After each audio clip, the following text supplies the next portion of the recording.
ओम नमः शिवाय। भगवान महेश्वर के सुंदर स्वरूप का सत्कार और जगत माता पार्वती जी की स्तुति करते हुए चंचुला ने बड़ी विनम्र वाणी में उन्हें संबोधित किया। हे शंभु प्रिय, हे ब्रह्म स्वरूपिणी, आप ही संसार की सृष्टि, पालन और संहार करने वाली हो।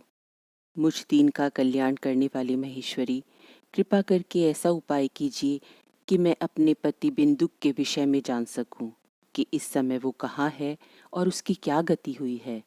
गिरिराज नंदिनी ने अपनी आश्रिता को करुण दृष्टि से देखा और बोली, तुम्हारा पति अपने दूषित कर्मों के कारण कई वर्षों तक नरक के दुख भोगता रहा। उसके बाद विंध्य पर्वत पर पिशाच अवस्था में रहता है। ये सुनकर चंचुला बहुत दुखी हो गई। देवी से अपने पति के उद्धार का उत्तम उपाय पूछने लगी। माता पार्वती को चंचुला की हालत पर दया आ गई। उन्होंने कहा, तुम्हारे पति ने आजीवन और मृत्युपरांत केवल दुराचार ही किया है।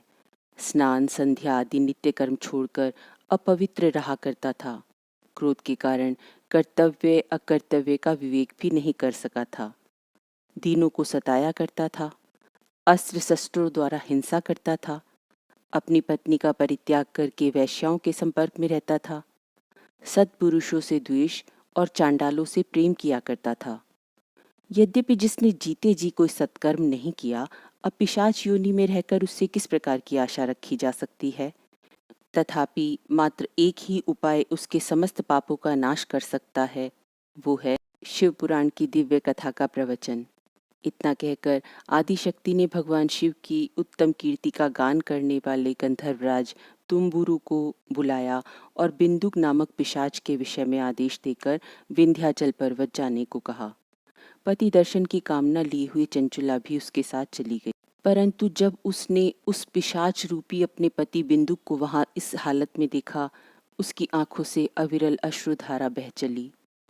वह कुछ कुछ भयभीत हो रही थी। चंचुला ने देखा, पिशाच का शरीर बहुत विकराल था। उसकी ठोड़ी बहुत बड़ी थी। आंखें गहरी कालिमा में धसी हुई थी। उसे अपनी अवस्था का कोई होश ही नहीं था। कभी हंसता था, कभी रोता था और कभी उछलने लगता। पूरा शरीर केवल हड्डियों का ढांचा मात्र था। न कुछ खा सकता, न पी सकता। केवल वायु ही उसके लिए आहार थी। महाबली तुम्बुरु ने उस भयंकर पिशाच को पाशों द्वारा बांध लिया। उसे आसन पर बैठाकर अपने गणों के साथ गौरीपति की कल्याणकारी कथा बाँचना शुरू कर दिया।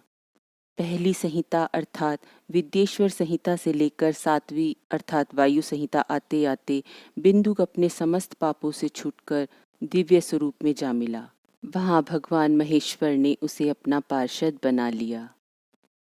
जप माला में रुद्राक्ष का तीसरा मोती पिरोकर प्रेम पूर्वक बोलिए, जय शिव शंभू।